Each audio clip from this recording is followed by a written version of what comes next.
Ever wonder what users really think of your app, or how your competitors are faring?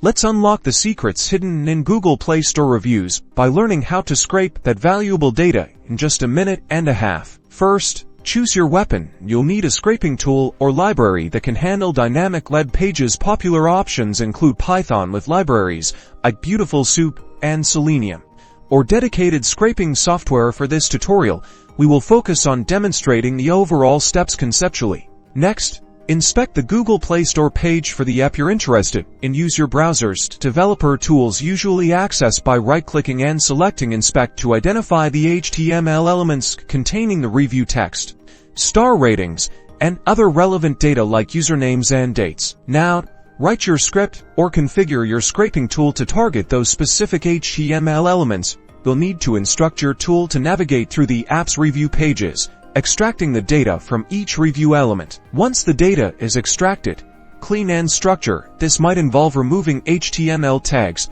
handling missing values, and converting data types. Consider storing the data in a CSV file, spreadsheet, or database for easier analysis. Finally, analyze the scraped data. Look for trends in sentiment, identify common issues, and track changes in user feedback over time. This information is invaluable for improving your app, addressing user concerns, and staying ahead of the competition. Good luck.